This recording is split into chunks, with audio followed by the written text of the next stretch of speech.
Oi pessoal, tudo bem? Eu sou a Caroline Bittencourt, sou sócia-diretora do Grupo Bittencourt. A gente está aqui com o Fernando Sodré da Límpidos para gravar mais uma edição do Bittencourt Cast, o podcast de varejo, franchise e novidades do setor do Grupo Bittencourt.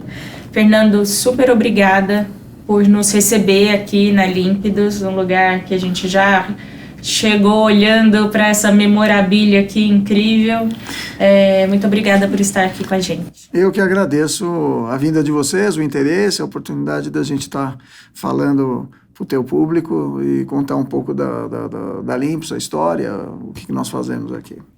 E já que a gente já falou aqui de história, né, eu quero ouvir um pouco da sua, né, a gente estava falando aqui que a Límpidos fez 45 anos de mercado, né? Tá fazendo agora, daqui a um mês.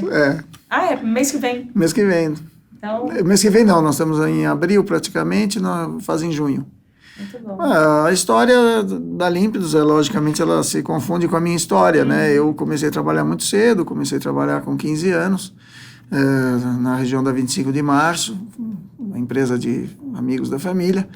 Eu comecei como faturista, tirava notas fiscais, na época todo manual, numa loja de tecidos de uma grande indústria de tecidos ali na época. E surgiu uma oportunidade um dia que o vendedor tinha faltado e precisava levar umas amostras de tecido no Bom Retiro para uma confecção grande. E eu fui incumbido de levar as amostras. E, na realidade, eu voltei de lá não só com as amostras, mas com belo de um pedido tirado, né? Porque eu mexia com aquelas coisas no dia a dia ali, eu conhecia todas as características dos produtos. E eu trouxe o pedido que surpreendeu as pessoas. Eu, com 15, 16 anos, ficaram surpresos. E eu, em questão de mais 3 meses, virei um vendedor. Andava pelo Bom Retiro, pela Rua Oriente, pelo Brás, com a sacola de amostras e tal. E aí eu fui para o lado de vendas. Depois disso, com 17 anos, para encurtar a história, eu sempre adorava trabalhar em vendas, montei a minha primeira empresa. A Límpidos não é a minha primeira empresa. Minha primeira empresa era uma empresa de representação, eu vendia tecidos e vendia bebidas importadas, e isso foi até 1979. Em 79, Delfim Neto, ministro do Planejamento, lançou uma máxima de desvalorização de 40%, acabou com o meu negócio de bebidas, que estava indo muito bem, eram bebidas importadas, champanhes, franceses, vinhos, e resolvemos fechar a empresa na época porque a coisa ficou inviável. Eu tinha um amigo meu que tinha uma grande empresa de limpeza que operava somente para governo, e quando ele soube que eu tinha parado, que eu estava buscando uma nova atividade, que eu ia mudar de setor, porque o dólar, do jeito que estava, não dava mais para trabalhar, ele falou: por que você não vem me ajudar? Eu estou com muito problema na empresa, numa empresa grande, milhares de funcionários, por que você não vem me ajudar a organizar a coisa, né? Uma época que não tinha o computador, não tinha planilhas, não se falava, não tinha recursos de treinamento, não tinha nada disso, né? Eu fui ajudá-lo, fiquei lá 6 meses, pude ver como era o processo de limpeza, e a limpeza tem um pouco daquela mosca da limpeza que quando te pica aquela coisa, difícil sair fora do ramo, né? E eu passei a achar que aquela poderia ser uma coisa muito boa, estava começando um pouco do conceito no exterior, eu tinha família no exterior também, minha mãe morava já no exterior, e eu já ouvia falar muito no conceito de outsourcing, né, na terceirização, que no Brasil não existia ainda. Então eu decidi abrir uma empresa de limpeza, mas não para o mercado público, somente para o mercado privado, que eu achava que aquilo ia ser uma grande oportunidade, e no final foi. E aí foi assim que eu comecei a Límpidos, em 1980, focado somente na prestação de serviço de limpeza para empresas privadas. Então, meu início foi aí, e então é o que eu digo, a história da Límpidos é a minha história profissional, né? E daí nós passamos todas as fases que tivemos no Brasil, diversas moedas, né? Seis planos econômicos, mudanças de moedas, tablitas, sobreviventes nesse mar revolto e agitado, né? Ora você tem que acelerar o barco, ora você tem que tirar o motor, ora você tem que enfrentar a onda de frente, ora você tem que pegar a onda e surfar na onda. Então é assim que a gente vem conduzindo, com muito cuidado no timão, que o Brasil não é para amadores, né, como se diz, né? Então é para os fortes. Exatamente. Né? Eu tenho brincado bastante com os entrevistados, né? E a gente sempre fala sobre essa dificuldade de se fazer negócios no Brasil, né? E o quanto fazer 45 anos de empresa é uma jornada de vencedor, assim, né? No Sem país dúvida. como o nosso. Isso pagando impostos, gerando emprego, recolhendo os impostos adequadamente. Aliás, por isso que nós nunca fomos para governo, que a gente queria sempre operar dentro do by the book. Nós não queríamos ter as melhores práticas sempre. Então, isso já faz parte da cultura desde o início. E falando um pouco da cultura, Fernando, eu queria justamente trazer essa questão de como é que você define a essência da marca da Límpidos, o propósito da marca hoje em dia. Você falou que desde o começo vocês pensaram no B2B e foi uma escolha acertada. Sim, sempre a opção foi pelo B2B, sempre a opção foi dentro de um conceito de não querer ser tudo para todos. O mercado de limpeza é muito grande, ele tem desde empresas enormes até pequenas empresas, ele tem empresas de indústrias, ele tem lojas, ele tem condomínios, ele tem colégios, ele tem academias, ele tem uma míriade de oportunidades, mas não adianta você querer ser o melhor em todas elas, então você tem que definir uma estratégia. Então a gente tem, desde o início, definir uma estratégia de trabalhar para o alto padrão, para o cliente que paga, para o cliente que exige, que vai saber valorizar o seu serviço. Então, isso sempre foi o nosso trabalho, né? Eu tive grandes clientes no passado, que hoje não existem mais, o Grupo Logicred, eu tenho certeza que você não lembra dele, mas seria a Crefisa da época, era um grupo muito grande financeiro. Trabalhamos para Grupo BASF, 12 anos, trabalhamos para a Rede Globo, trabalhamos para grandes empresas, sempre para esse perfil de cliente. Mas eu diria que o propósito da Límpidos também, ele é, vamos dizer, propiciar o sucesso, o crescimento das pessoas. De um lado, os clientes, onde a gente provê um serviço de qualidade, contribuindo para o sucesso dele, porque limpeza é uma coisa essencial em todas as atividades, né? E de outro lado, permitindo também o sucesso, o crescimento, a realização profissional e pessoal dos franqueados e dos colaboradores. Então, isso é o que é a nossa essência. Nós estamos aqui para levar felicidade e realização para o cliente e para as pessoas. Hoje em dia, o que mais me dá satisfação é ver os franqueados que chegam, às vezes não sabem que negócio abrem, aquela insegurança, às vezes uma restrição de capital. E pessoas, 99% nunca são da área de limpeza, então a gente forma essas pessoas dentro do nosso conceito, da nossa cultura, e o que mais me dá satisfação é ver essas pessoas prosperarem, crescerem e adquirirem patrimônio e formarem seus filhos, né? A gente tem aqui franqueados hoje que chegaram aqui quase de colo na mão dos pais, né? Eu tenho franqueados de 30 anos, né? Então, tenho franquia de 30 anos aqui conosco. E hoje quem está comandando são os filhos, né? Isso já começa a acontecer em diversas franquias, né? Ou mesmo, por exemplo, uma coisa que nos traz muita satisfação também, isso para todo franqueador, mas a gente tem muito retorno de ex-franqueado, que por alguma razão sai da rede e depois volta. Tivemos agora, esse mês, uma também que saiu na pandemia, faz 5 anos, foi franqueada há 8 anos, saiu faz 5 na pandemia, e agora retornou. Quer dizer, um franqueado que volta e paga novamente uma taxa de franquia, faz de novo um treinamento, isso dá uma valorização grande na marca, né? A gente sente que isso faz a diferença. Então, o propósito é esse, é propiciar aos clientes e às pessoas sucesso, crescimento e felicidade.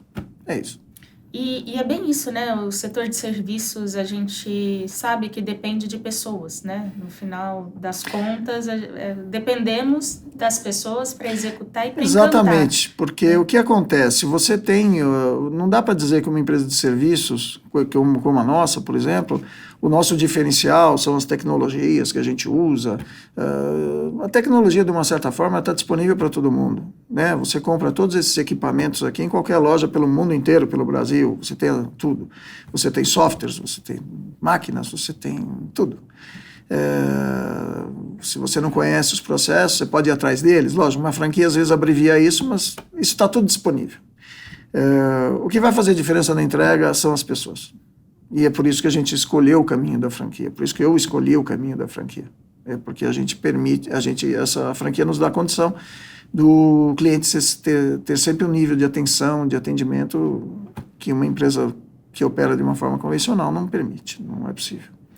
Você fez essa escolha pelo franchising já há bastante tempo, né, Fernando? Sim. Eu acho que, além da visão pelo mercado de limpeza, você também teve a visão do franchising, né, há Sim. muitos anos. O que acontece é assim, quando eu comecei a Límpidos na limpeza, eu comecei atendendo rinques de patinação, e com poucos tempos a gente pegou todos os rinques de patinação na época, que na época o rink de patinação nada mais é do que uma balada 24 horas com música tocando e as pessoas dançando sobre patins, né? E a gente pegou todos os rinques na época, e dali aquilo começa a pegar uma empresa aqui, uma empresa ali, e a gente foi indo para o mercado corporativo, que era o que eu queria. E desse crescimento, lógico, uma empresa que nasce do zero, você tem vários chapéus, chapéu de presidente, de diretor, de gerente, motorista, supervisor, você, até consertar a máquina eu fazia. Eu tinha uma oficina no fundo do escritório que sábados e domingos eu consertava aspiradores, né? Enfim, quem fazia supervisão, estava presente nos clientes, sempre fui eu, né? E assim eu peguei Shell, peguei BASF, peguei grandes clientes.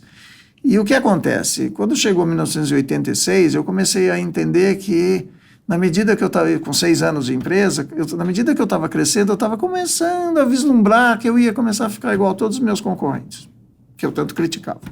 Estruturas piramidais, né? Eu lá em cima, os clientes aqui embaixo, vários gerentes, nível de supervisão. Eu falava, isso aqui não vai funcionar. Funciona muito bem hoje porque eu estou lá. Sim. Né? Eu estou lá, sou eu que atendo o cliente, sou eu que organizo, sou eu que seleciono os funcionários. E nessa época existe esse fato, a minha família morava fora, minha mãe morava no exterior, minha irmã, então eu fazia viagens contínuas para o exterior. E lá eu conheci o sistema de franquia que estava começando a despontar em 1986, 1987. O boom do franchise no mundo inteiro foi em 1990, pouco antes, 88, 90.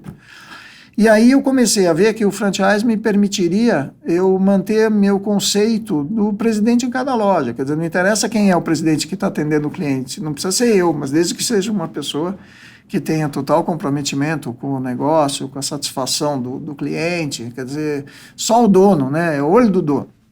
Então, eu tinha também entrado na faculdade de Direito em 80, quando eu montei a Limpos e entrei na faculdade no mesmo ano. Fiz Direito em 1980, em 85 me formei. Então, já tinha visto o franchise na faculdade. Sim. Né? Então, aquilo tudo começou a fazer muito sentido para mim e eu comecei a achar que o crescimento do franchise era por ali. O crescimento da Limpos era pelo franchise. E isso em 88, eu tomei a decisão. Foi gozado porque o Collor, eu pude participar de um evento onde o Collor era candidato, ele estava subindo nas pesquisas, ele falou, abertura de mercado, os carros são as carroças, nós vamos abrir o mercado, meu Deus do céu, eu saí daquele almoço lá com empresários, eu falei, meu Deus do céu, isso aqui não vai dar para aguentar o que vem pela frente. E eu saí de lá já decidido a buscar uma consultoria para me auxiliar no processo da formatação da franquia, dar esses primeiros passos. E foi ali que eu comecei com o franchise. Formatamos e começamos a lançar a primeira franquia, lançamos em 90, na Feira da BF em 90. Mas o conceito da migração foi esse sentido, o sentido de poder crescer sem perder a essência nossa, que era o atendimento, a presença do dono no dia a dia da operação. Isso até hoje, né? Faz todo sentido. Isso, né? Até hoje. É. Nós exigimos a presença do franqueado, nós atuamos como um back-office dele, né? O franqueado compra a nossa marca, a gente treina, a gente dá manuais, a gente faz tudo, mas dá um suporte muito forte, todo um back-office para que ele possa continuar prestando aquele atendimento no dia a dia lá no cliente, porque é lá que se executa o serviço, né? E uma total ênfase na seleção, no recrutamento, na seleção, no treinamento e na motivação das equipes, que é a parte humana, mais difícil. E a gente cuida do que não agrega valor. Emissão de nota, jurídico, compra, institucional, marketing, vamos dizer, o cliente não está olhando isso, o cliente está valorizando aquele serviço bem feito, né? Aquele serviço bem feito, aquela entrega no dia a dia, né? Então, esse é a essência do nosso negócio, e é assim desde o início. Quer dizer, as nossas taxas que nós cobramos de royalty, de finder's fee, das taxas de franquia, lógico, com a inflação elas aumentaram, mas o processo ele é todo igual. Quer dizer, nós temos franqueados de 30 anos que o contrato de franquia é o mesmo. Jura? Nunca foi mudado. Ele só renova, cada 5 anos sem pagamento. Isso tem a ver com minha formação em Direito, tem a ver com a minha curiosidade de pesquisar lá fora quais eram as taxas cobradas, como é que eram os relacionamentos, como é que isso funcionava, e também o apoio que eu tive na fase inicial da formatação com os meus consultores, que eu escolhi certo. E eu acho que confiança também, né, Fernando? Quando essa renovação acontece ano após ano. Sim. E é um relacionamento... Franchise você tem o dia seguinte, não né? adianta você achar que você vai vender uma franquia e você vai ter que entregar tudo o que você falou. Uhum. Não tem jeito. A Límpidos, não sei, acredito que há 17 ou 18 anos, ganha alguns prêmios aí de melhor franquia do segmento. O que mais pesa nisso é a avaliação dos franqueados. Você compraria de novo essa franquia? Uhum. Essa pergunta é matadora, né? Total. Então, não só compraria, como tem franqueados, 35% da rede tem mais de uma franquia, mais de um CNPJ, né? E muitos franqueados vêm por indicação dos franqueados. Acho que é a maioria. Ou é um primo, ou é um conhecido, ou é um amigo. Uhum. E isso é ótimo. Super. Não é? É a melhor forma de crescer, né? Melhor forma de crescer. E a gente está falando de crescimento, né? Vocês fizeram um processo de internacionalização também, né? A Límpidos hoje já está presente em vários países. E conta um pouquinho como vocês fizeram esse processo de ter... Hoje vocês têm as franquias unitárias, tem também os masters franqueados internacionalmente. Conta um pouco dessa decisão de ir para fora, né? Já que você também sempre teve essa inspiração de fora para dentro. Eu vou contar assim. Nós tivemos um crescimento via masters no Brasil quando a internet não era uma realidade. Então, nós tínhamos escritórios regionais em várias das principais capitais, numa época que não existia notas fiscais eletrônicas. Numa época que tudo tinha que ser feito localmente. Então, a gente tinha escritório no Sul, escritório em São Paulo, no Rio de Janeiro, Belo Horizonte, Bahia, Recife. Com o advento das notas fiscais eletrônicas, porque a gente faz o faturamento dos franqueados. Então, a gente tinha que estar presente para fazer o faturamento, o boleto, entregar para o franqueado levar no cliente. A partir do momento que começaram a existir as notas fiscais eletrônicas e a internet começou a melhorar, eu digo em termos de velocidade, de acesso, a gente começou a ver a possibilidade de não ter mais os escritórios regionais pelo Brasil e trazer tudo para uma central em São Paulo que cuidasse disso, que seria mais fácil para nós, e ter localmente só a parte de operações. Então, o conceito de master que a gente tinha no passado, hoje a gente não tem mais. O que nós estamos retomando agora é um conceito de master de desenvolvimento de área pelo Brasil, que é um conceito de um franqueado com grande habilidade comercial e experiência comercial, de negociação, muito habilidoso, muito relacionamento local. Então, esse master é um tipo de franquia que a gente busca hoje, que é um master que vai nos ajudar a potencializar os franqueados locais em termos de fornecimento de clientes. Uhum. Então, aí passa a gente ter um apoio mais local, e a Límpidos Central também faz o marketing, faz as vendas também, então isso tudo é muito bom. Nós temos o conceito de franquias unitárias pelo Brasil inteiro. E falando do internacional, é assim, por volta, quando veio a crise de 2015, 2016, nós tivemos uma crise na época da Dilma muito séria, né? Eu achava que nós íamos entrar numa disputa de preços enlouquecedora. E na área de serviços é complicado, não é a mesma coisa que você vender um produto que está na prateleira para fazer caixa e depois você repõe o estoque e tal. Aqui no nosso caso, quando você fecha um contrato mal fechado, você vai ficar mal fechado com ele a vida. Sim. Ele vai ser sempre um contrato deficitário. Esse é o problema da área de serviço. Então, eu vislumbrei que uma das coisas interessantes que nós devíamos fazer é ter um diferencial de capilaridade nacional. Então, em 2015, eu comecei um projeto desenfreado de ter franqueados no Brasil inteiro para mim poder captar contas nacionais. E isso foi uma coisa acertada, tanto que hoje nós temos clientes com 100, 200, 300 unidades que a gente atende no Brasil, graças a essa rede que nós temos no Brasil inteiro. Então, esse foi um passo que eu dei, que foi ótimo, e permaneceu assim. Muito bem.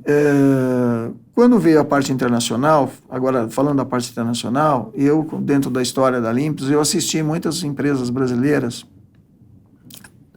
querendo ir para o exterior. Ir para o exterior, as pessoas acham assim, é um glamour, né? Falar que está no exterior, tudo, mas é uma coisa muito complicada. Porque você tem legislações trabalhistas locais, legislação fiscal, legislação tributária, você tem cultura, você tem uma série de coisas, não é uma coisa tão fácil. E eu vi muitas redes, vamos dizer, quebrar a cara aqui na América Latina, né? A gente fez exposição na Argentina, no Chile, no Peru, até com a BF, fomos a Valença, na Espanha, viajamos bastante. Mas aí, na história dos últimos 30 anos, né, quando você puxa os últimos 30 anos, você vê o que aconteceu com as marcas que fizeram, os erros que cometeram. Então, assim, eu decidi não fazer uma expansão internacional baseado em franqueados locais. Então, ter um franqueado na Argentina, ter um franqueado no Chile, ter um franqueado ali, porque eu teria que ser um especialista nessas coisas. Como é que eu ia dar suporte, como é que eu ia entender o negócio para poder orientar a pessoa naquela região ali. Aí eu resolvi buscar, vamos dizer, um parceiro que tivesse essa experiência Latinoamérica. Então, meu conceito era colocar a Olympus principalmente nos Estados Unidos, onde é a central das compras de muitas empresas multinacionais, onde a gente pudesse, vamos dizer, ter contato com essas marcas e estender para contas nacionais, contas globais, no caso. E hoje a Olympus já tem clientes que fecham no Peru e estendem o serviço para o Brasil, tem no Brasil, estendem para a Argentina e para o Chile. Recentemente nós tivemos uma empresa que veio através de um grande data center que ele estava contratando para o México, para o Chile e para Jundiaí. Quer dizer, e o mexicano lá estava perdido, né? Quando ele, pesquisando lá, Olympus.com, ele achou uma empresa que pudesse atender, que podia atender ele na América Latina. Então, essa era a minha estratégia de expansão global, ter a condição de atender uma empresa e ela não ter que ter diversos fornecedores pela América Latina, né? Credencia ela tem um gestor de conta que atende ela e o gestor de conta que cuida das franquias, enfim, todo um sistema descentralizado e econômico, né, enxuto, que permite o cliente reduzir seus custos.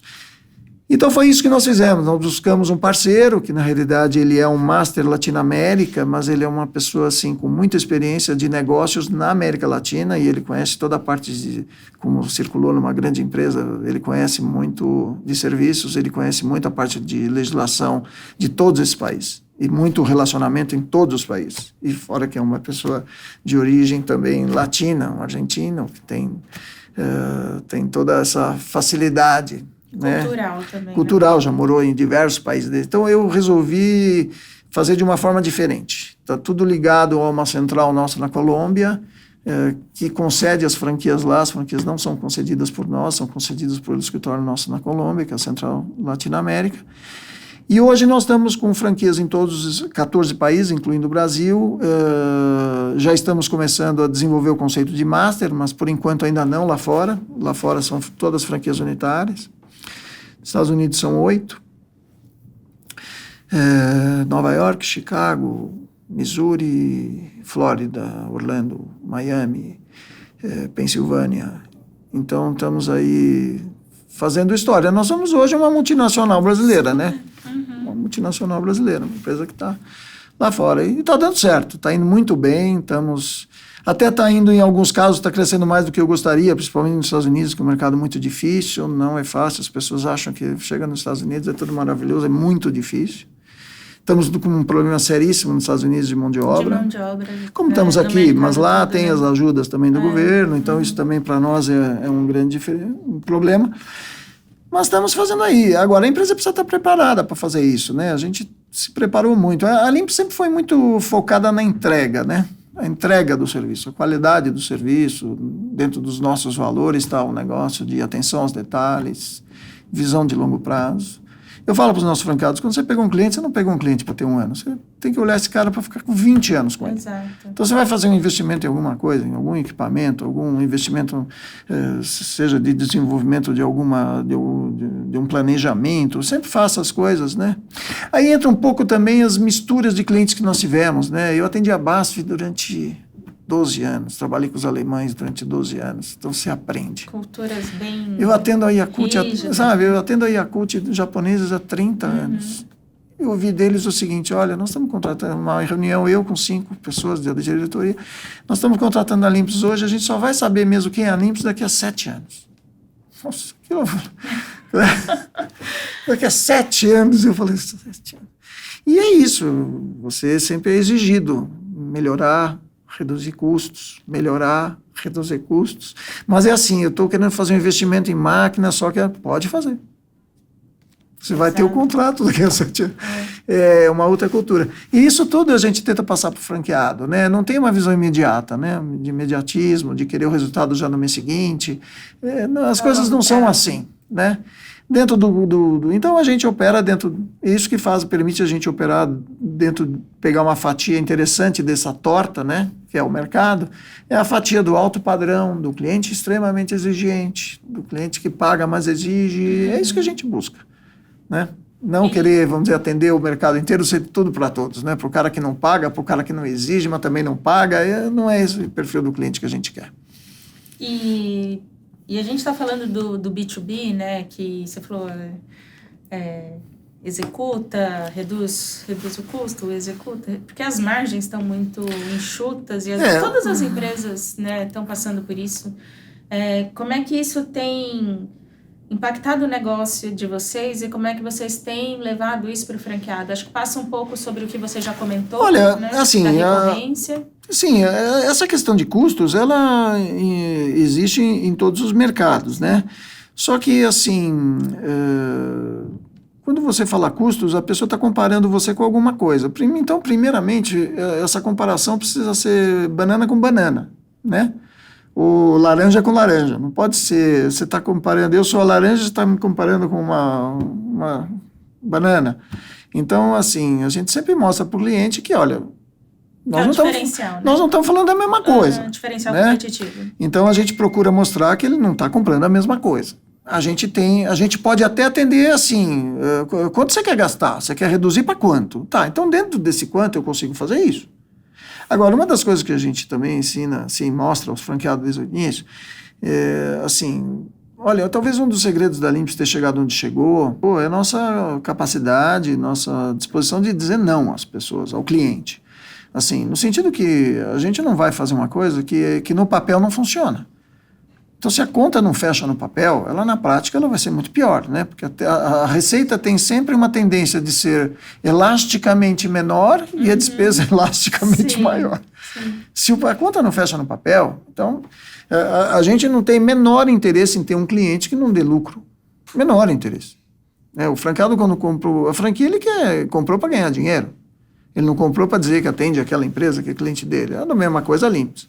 E nós temos políticas, inclusive, temos mais de 200 políticas em vigor, um site de políticas, que numa das nossas políticas diz para o franqueado, ele não deve atender nenhum cliente que deixe vencer a segunda fatura. Chegou, venceu a segunda fatura, não está paga, vai no cliente e conversa. Fala assim, eu não posso continuar assim, e acabou.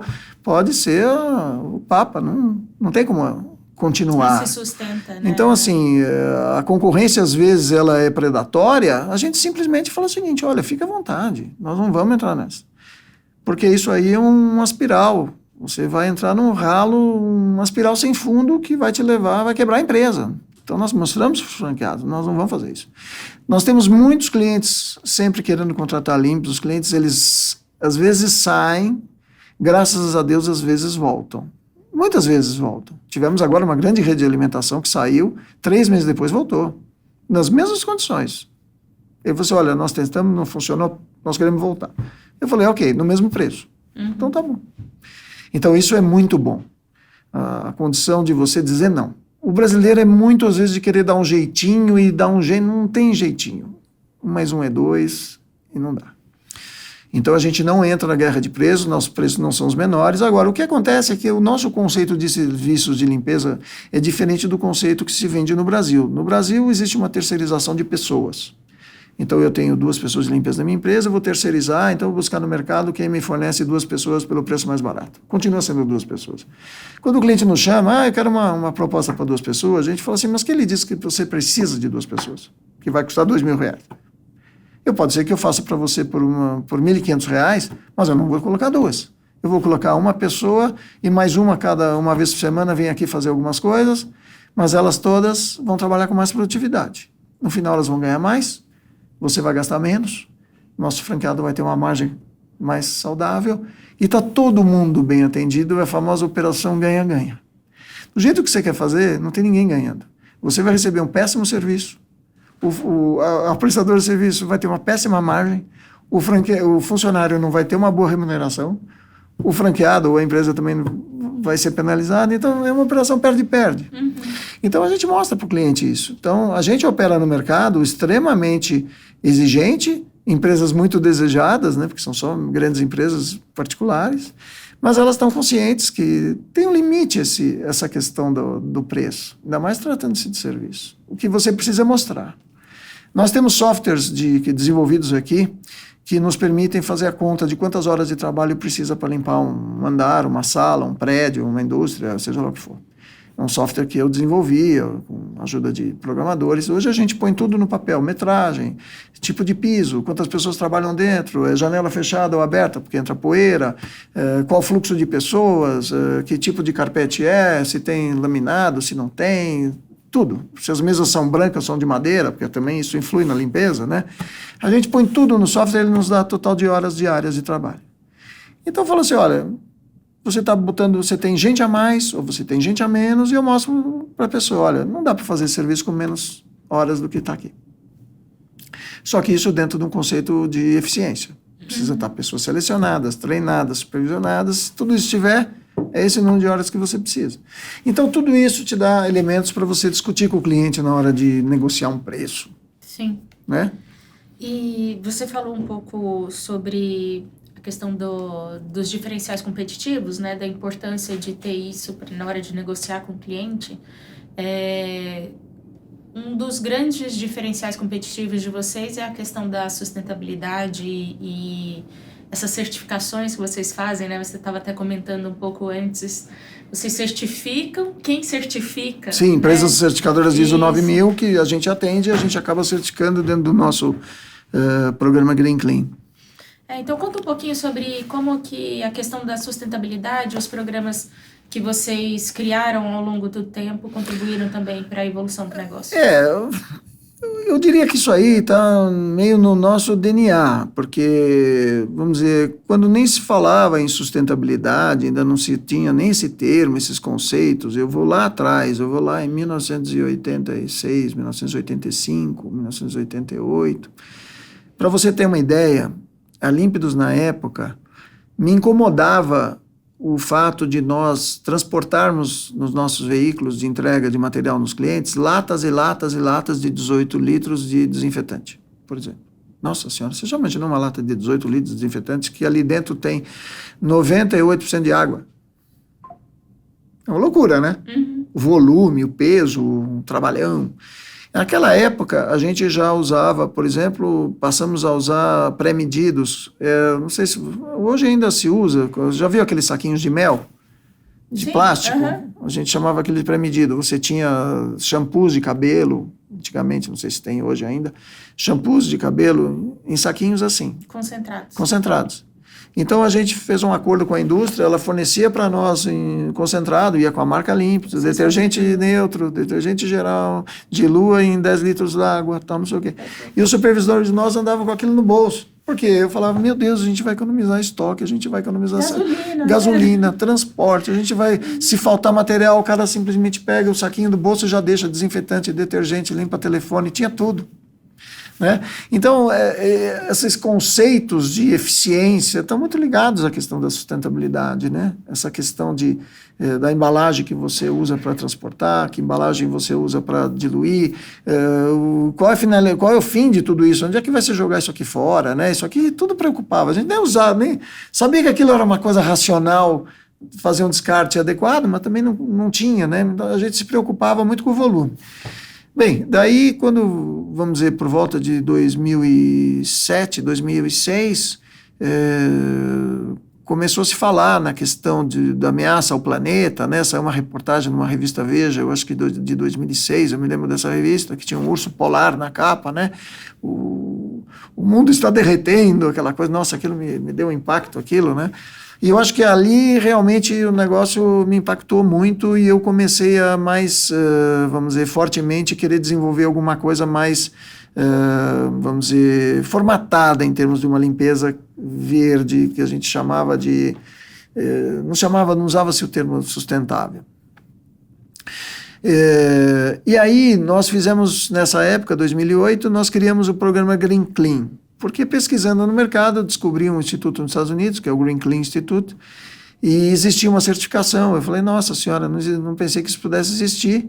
E nós aplicamos para ter essa certificação, fomos a primeira empresa certificada no Brasil nessa certificação, e fizemos o primeiro manual de Green Clean, versão 1.0. Era apenas um manual. E esse manual dizia tudo sobre a necessidade da gente, quando a gente falava, quando você tiver com uma máquina ligada, você está consumindo energia, quando você estiver, vamos dizer, jogando produtos químicos no ralo, esses produtos químicos estão indo parar nos rios. Quer dizer, a gente começou a criar esses conceitos e mostrar para as pessoas. Educar, né? E isso veio vindo. Até que uma vez eu fiz uma palestra, e me lembro isso, foi em 2012, aí uma pessoa levantou e falou assim, mas isso aí não é, você não acha que isso aí é mais uma onda? Aí ele falou aquilo, eu falei, olha, e foi boa a pergunta dele, porque a gente passou até a usar depois uma transparência, um slide na abertura das nossas palestras depois. E eu falei, olha, pode ser que seja uma onda, mas é uma onda muito grande. Eu acho que está mais para um tsunami. Então você tem que tomar bastante cuidado, porque eu acho que isso aí é um tsunami. Isso vai mudar o mundo, né? E a gente passou a usar a figura de uma grande onda nas nossas aberturas para mostrar o seguinte, isso aqui não é uma onda. Isso aqui é uma coisa muito maior do que vocês estão imaginando. Isso aqui vai mudar a forma de fazer os negócios, né? E a gente acredita piamente nesse negócio. Esse negócio passou a está incorporado na nossa forma de trabalhar. Bem, assim, para resumir um pouco, esse programa Green Clean, ele foi criado em 2008 de uma forma mais organizada. Pegamos a certificação do Green Clean Institute na Virgínia, nos Estados Unidos. Como eu falei, a gente achou que isso ia ser um diferencial para vender o serviço. Foi apenas um engano, porque nós nunca conseguimos vender o serviço por causa do Green Clean. Após muito tempo tentando vender um serviço com Green Clean, sem Green Clean, uma coisa que fazia parte do nosso DNA, eu falei, gente, faz o seguinte, para de vender esse negócio. Vamos assumir que esse negócio tem que estar no nosso DNA. E é um diferencial, e acabou. E ponto. Né? Porque as pessoas não valorizavam. Né? A pessoa queria ver no final quanto é que custava a limpeza, e não ia pagar mais porque você estava usando produtos com pH mais neutro, ninguém estava preocupado com isso. O mercado não estava preparado. Ninguém estava preocupado em saber onde você descartava suas bombonas, de que forma você descartava os seus uniformes, que são dos nossos maiores problemas, o descarte de uniformes. Sim. Bem, e daí veio vindo, nós expandimos, hoje são centenas de clientes com o programa Green Clean implantado, posso dizer que quase 98% dos clientes, 99% dos clientes, o que não tem Green Clean implantado é porque a gente não consegue, porque quando eu falo que tem 1 ou 2% que não tem, por quê? Porque dentro do Green Clean é proibido usar cloro, por exemplo, e tem cliente que exige o uso de cloro. Ele tem que assinar um termo de responsabilidade para usar cloro e álcool dentro de um cliente da Olympus. A gente não exige um termo assinado do cliente, que ele é responsável pelas manchas dos carpetes, responsável se caso tenham um problema com a utilização de álcool. Mas isso hoje nós temos 98% dos clientes implantados. E daí, mais recentemente, a gente desenvolveu um novo programa, que é o programa Faça Bem, Fique Bem, que você acho que deu uma olhada no nosso site. Sim. Que é um programa de ESG, e aí o programa Green Clean passou a ser até uma coisinha menor dentro do programa Faça Bem, Fique Bem, porque o programa Faça Bem, Fique Bem vai pegar aspectos sociais e de compliance, de regularidade na parte de compras, enfim, uma série de coisas. Então, o Green Clean foi incorporado dentro do programa Faça Bem, Fique Bem.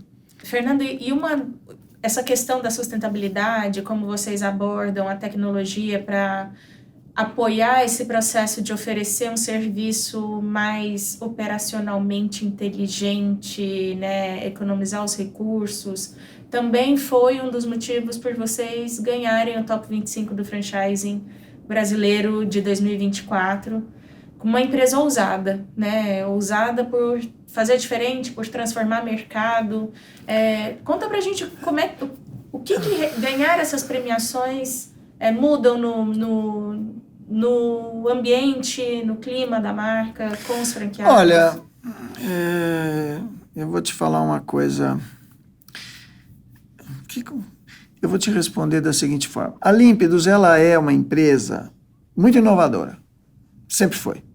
Inovação está no nosso... Corre nas veias. Metade é desinfetante, metade é inovação. Essa é ótima. Tá? Assim, uma empresa que começou como uma empresa de limpeza, depois ela se destruiu e virou uma empresa de franquia. E hoje nós estamos muito mais para uma empresa de educação do que de uma empresa de limpeza. A partir do momento que nós não fazemos mais limpeza diretamente, 100% da nossa operação, que também é uma coisa que eu também acredito muito, o fato da gente se concentrar nisso e o franqueado cuidar da parte operacional, a gente sempre foi muito inovador. Contexto da limpeza, depois em contextos de softwares, vamos dizer, aplicativos que a gente fez, que o mercado nem sonhava. Por exemplo, a nossa intranet tem 20 anos. Tudo desenvolvido aqui. Todos os nossos softwares que a gente usa são desenvolvidos aqui. Quando pessoas não sabiam nem se era intranet ou extranet, falando, não, mas isso não é uma extranet. Então, quer dizer, a gente já tinha investido nisso. Depois veio, vamos dizer, para falar em momentos mais importantes, veio a parte do desenvolvimento do Green Clean. Depois, com a entrada da internet, banda larga, a gente desenvolveu um controle de limpeza por QR Codes, onde o funcionário já sabe o que tem que fazer nessa sala, ele passa o celular no QR Code, o QR Code já tem que fala para ele, olha, hoje aqui só limpa o pé das cadeiras. Quer dizer, então dessa forma a gente sempre foi muito inovador, mas de outra forma a gente sempre foi muito conservador em algumas coisas. Então, a gente sempre foi muito inovador, mas muito, vamos dizer, conservador em alguns aspectos, né? Aspectos de muito quadradinho em algumas coisas, em relação à legislação, seguir as normas, fazer as coisas certas. Quando as pessoas acham que ser muito inovador é fazer as coisas, vai fazendo e depois ajusta, aqui não tem esse negócio, tem que fazer certo desde o início. Eu acho que o conquista de prêmios, a gente, sabe, eu já fui até capa de revista, já tive... Na Índia, eu fiz uma palestra num congresso na Índia de limpeza, né, porque a gente opera lá. Já ganhamos prêmios de serviço, prêmios de franchising. Eu acho que isso é um reconhecimento importante, valoriza a marca, mostra, principalmente para o nosso público interno, que nós estamos fazendo certo, né? E isso motiva as pessoas, alinha as pessoas com a cultura. Então, a cultura nossa não é uma coisa que está escrita ali no nosso site, 6 tópicos lá, atendimento diferenciado, visão de longo prazo, melhores pessoas. Os nossos valores, eles são praticados no dia a dia. Então, a gente mostra que, olha, fazendo certo, dá certo. E dá tão certo que as pessoas reconhecem que está dando certo. E o reconhecimento são os prêmios. Então, os prêmios são importantes para nós, né? E são poucos, né? Porque a gente tem poucos prêmios na área de franchise e poucos prêmios na área de limpeza. Na limpeza, a gente também ganha. A gente ganha Top of Mind, a gente ganha indicados infra, que é um selo importante também na área de serviços. Então, eu acho que as premiações elas são muito importantes para dar esse reconhecimento. Muito importante. Muito bom. Fernando, para fechar, quais são os próximos passos da Límpidos, né? Chegando aos 45 anos, visão de futuro, como é que você pensa os próximos 45? Os próximos 45, a gente tem a nossa meta, assim, nossas metas não são uma coisa anual, a gente tem, assim, uma montanha que a gente quer escalar, sabe, um Everest. O Everest não mudou, ele continua lá.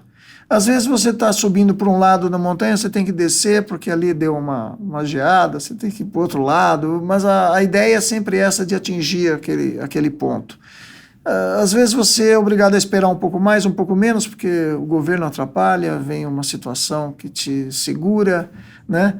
Nós estamos falando, por exemplo, no nosso caso, desde a pandemia, né? Nós tivemos uma pandemia que, no nosso caso, nos afetou frontalmente, né? A gente limpa escritórios, lojas, colégios, academias, hotéis, fechou tudo. Quer dizer, e nenhum franqueado nosso fechou as portas, porque a gente simplesmente, rapidamente, mas muito rapidamente, graças às nossas operações fora, na Ásia, a gente teve contato com produtos, em dezembro a gente já sabia o que estava acontecendo lá fora, a gente já tinha condições de conversar com fornecedores de produtos, saber qual eram os desinfetantes, saber qual eram as coisas, comprar equipamentos, comprar roupas, que depois já nem tinha mais no Brasil, não tinha roupas, não tinha equipamento, não tinha nada, explodiu, né, a coisa.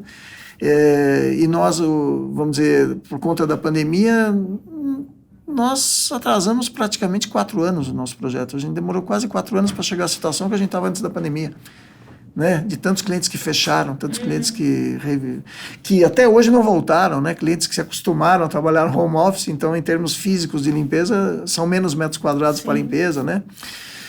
Então, quer dizer, essas coisas é o stop and go, né? Você fica, não vai e volta. Acelera o manche, tira o manche, fica naquela coisa, né? Agora, os planos é assim, levar cada vez mais, fortalecer a nossa operação internacional, nossa operação nacional, né? Um processo muito forte na parte de formação de pessoas. A gente pretende levar o conceito da Universidade da Limpeza, que a gente tem muito online, muito feito através dos franqueados, tirar um projeto que a gente tem muito antigo, de fazer as sedes da Universidade da Limpeza em alguns pontos de São Paulo, em alguns pontos das principais praças que a gente está, e tentar trabalhar a formação da mão de obra, ajudando o franqueado a já ter essa mão de obra formada já mais rapidamente, e certificando as pessoas para serem contratados pelos franqueados, né? Tem muito cliente que nos pede até que a gente, vamos dizer, até avance um pouco, treinamentos de recepcionista, coisas assim mais, que não é da nossa área, mas a gente não está muito focado nisso. O que a gente está fazendo agora também é um experimento um pouco na área de consultoria, tem alguma parte hospitalar que a gente está dando consultoria, alguns clientes que às vezes não querem terceirizar por cultura, tem seus funcionários por cultura, mas a limpeza não funciona, querem reduzir o custo, mas não querem terceirizar, e tem pedido para nós darmos consultoria, nós temos feito isso em alguns casos. Estamos testando esse modelo. Mas é isso, a limpeza ela é um mercado que tem no mundo inteiro, a gente vislumbra ter ainda algumas áreas que a gente não atende, alguns países que a gente não opera, né? Crescer onde a gente está, Canadá a gente não está, a parte da Oriente Médio a gente não está, Bahrein é um país que a gente está em negociação, quem sabe Arábia Saudita, tem coisas interessantes ainda para serem exploradas. Muita coisa a se fazer. Muita coisa a se fazer, muita coisa, um mercado extremamente enorme, né? O mercado de limpeza é enorme. O mercado de limpeza é enorme. Se você olhar quando você passa de avião em cima de São Paulo, você... Tudo aquilo ali precisa ser limpo todo dia, com qualidade. É questão de saúde. Preferencialmente com... questão de saúde. Sim, essa questão de saúde foi uma questão que com a pandemia nós ganhamos aí, eu acredito, uns 10 anos. A valorização, né? Sim. Aquela coisa da pessoa olhar aquela moça da limpeza, que às vezes está com um paninho, ninguém sabe o que tem naquele paninho. Onde ele passou.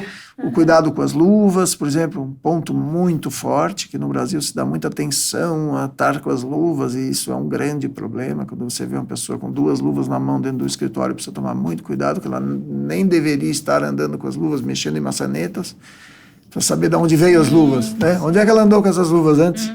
Mas, de qualquer forma, a pandemia ela fez a limpeza ganhar um conceito muito grande da importância de procedimentos e processos, que a coisa não é uma coisa que qualquer um faz, requer especialidade, requer cuidado, requer técnica, método, e isso foi muito bom. Né? E aí entra um pouco do diferencial, ajuda a gente a vender, né? Quer dizer, a questão de saber que a empresa é uma empresa que trabalha com processos, tem método para tudo, tudo formatado, né? Muito bom. Fernando, muito obrigada por essa conversa tão inspiradora. Foi um prazer estar aqui com você, conhecer um pouco mais da história da Límpidos, conhecer como que você construiu esse negócio com tanta autoridade no processo, autoridade no rigor de manter o negócio centrado no que é core, né? Isso é uma das coisas que Sim. Os empresários têm bastante dificuldade hoje, começa a passar por alguma dificuldade, já pensa em diversificar demais. Sim, então... nós somos uma empresa que até hoje fazemos só limpeza. E isso a gente é muito questionado, mas você vai continuar fazendo só limpeza, não vai fazer portaria, não vai fazer jardinagem? Eu falei, não, porque sempre vai ter o cliente que vai valorizar. Inclusive hoje, só mais um detalhe interessante, que era uma coisa que eu imaginava que ia acontecer, está começando a acontecer. Nós estamos sendo contatados por concorrentes que pegaram contratos de 200 atividades terceirizadas numa grande empresa, dentre elas a limpeza, e a pessoa consegue entregar muita coisa, mas quando chega na hora da limpeza, então estão nos procurando para a gente cuidar da limpeza, sermos contratados por ele para fazer o braço de limpeza. Tem lugar para todo mundo. Esse pedaço da torta é um pedaço que a gente quer só para nós. Perfeito, perfeito. Tá bom? E muito obrigado. Eu que agradeço aí a vinda de vocês, o interesse de levar um pouco da nossa experiência aí para os teus ouvintes. Obrigada, Fernando. Obrigado, Bittencourt. Obrigado a você, Carol. E para você que está assistindo, a próxima edição do Top 25 do Franchising Brasileiro acontece agora em 2025, vai ser a 8ª edição. Então, se você é franqueador, quer participar e quem sabe estar entre os Top 25 do Franchising, como a Límpidos, participe. Vai ser um prazer contar com vocês. Obrigada, pessoal. Obrigada, Fernando. Obrigado, eu que agradeço.